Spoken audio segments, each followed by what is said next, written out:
do so, quite often enter eBay messages between buyer and seller are lost. So you'll think that you've communicated with your buyer and nothing's happened. I mean, that's not all the time. Most messages go through, but a fair old percentage are lost on that system. But their main issue is you can't ring them. If you ring eBay Australia, you get a messaging machine that refers you to their email system. Sure. Which is, for a large Australian company, that's not very good. Not good public relations, no. No, and also with PayPal, that's answered on like a Skype-type service where PayPal have a US person answers.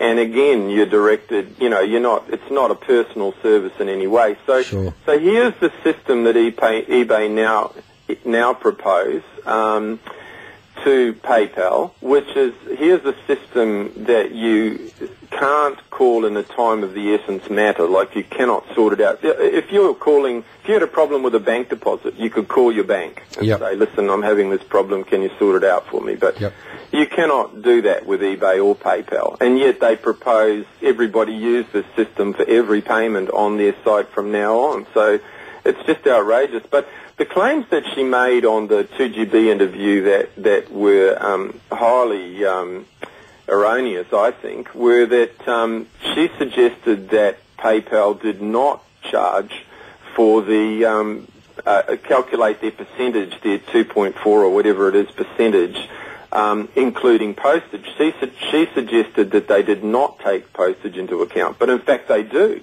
Okay, so and that was have never misleading. made an announcement in regard to these new changes that they won't be charging also on postage. So here's all this misleading information going out to the public, all this spin doctoring from both Alastair McGibbon, who's fond of using seatbelt analogies when he was on Current Affair, and Smith, and now this lady saying that PayPal, they do not charge. Well, in fact, they do. And one of the clever members in the forum actually posted this thing, a copy of her live chat with Live Help, which in fact got elevated to speak to a supervisor who was in the US or somewhere. Yep. And they confirmed, yes, we do calculate postage in the total transaction. So in other words, the person's not just going to be whacked the PayPal fee just for the transaction, but eBay are also going to charge a fee on the postage costs. Well, in the case of, like, say in my case, sending some heavy books, that would be a large amount of money added to the fee they're going to charge. Sure. So makes a difference. They've denied it on here, and this is typical of eBay, this type of misinformation. The other thing, the statistics that a person is 2 times less likely to have an unpaid item using PayPal is entirely, which is the basis of their... That's what she said, yes, I remember her saying that. Based on their own statistics. Well, where's some independent research?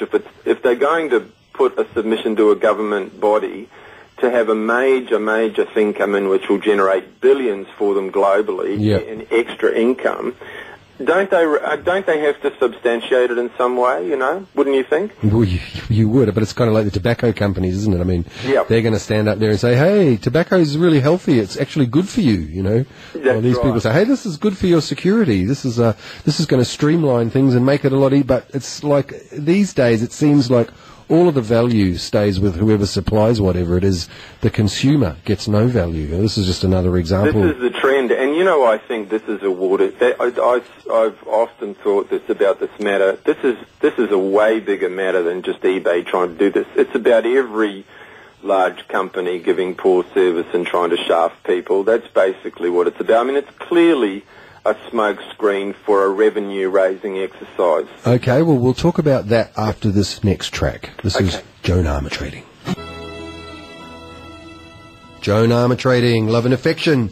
And you are listening to the DJ impersonator Ian Purdy on 89.3 2GLF, your local station. And on the line, we have Mr. Ross Patterson, who is a dedicated eBayer and who is complaining about all these disgraceful changes that eBay are bringing in that are basically going to make it more difficult for the common garden human being with a garage full of junk that they want to turn into beer money to actually flog all their stuff. It seems this whole corporate, the big businesses is, mortgages are going up, fuel's going up, food's going up, eBay's going up, wages going up. I mean, where's it going to end, Ross?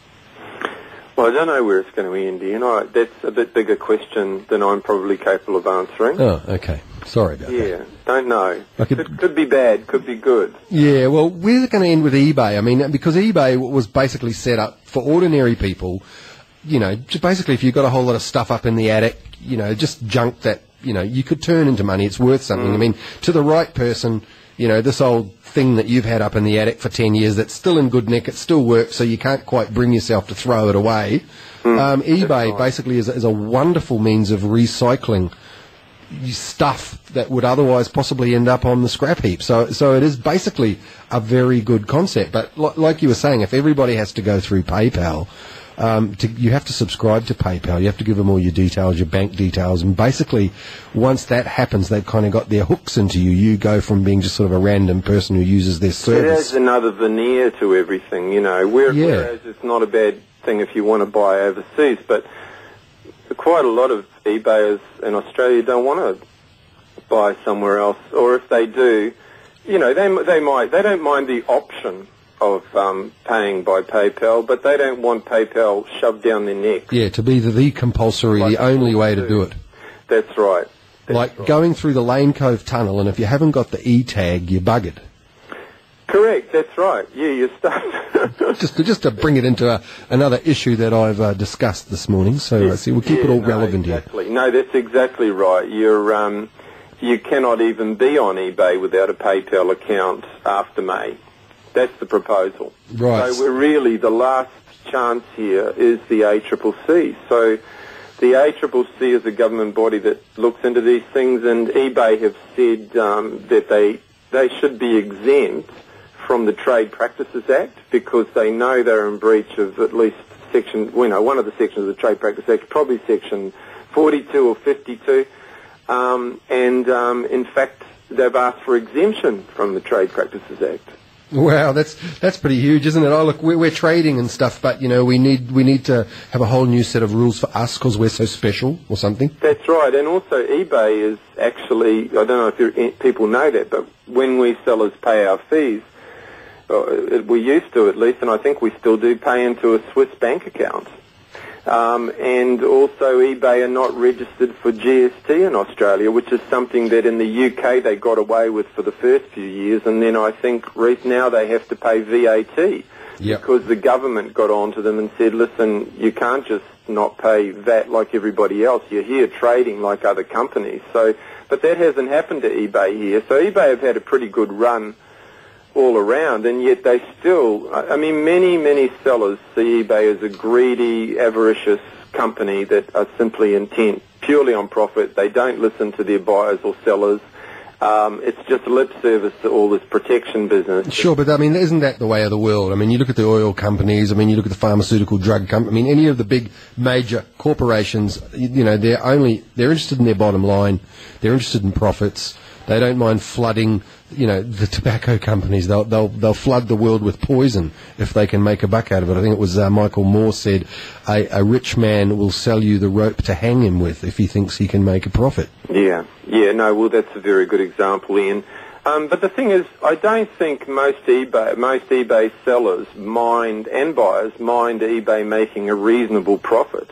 This is like just listed their game. They will make billions from this move. If they sneak this through the net in Australia, it will lead the way for them doing it in other countries.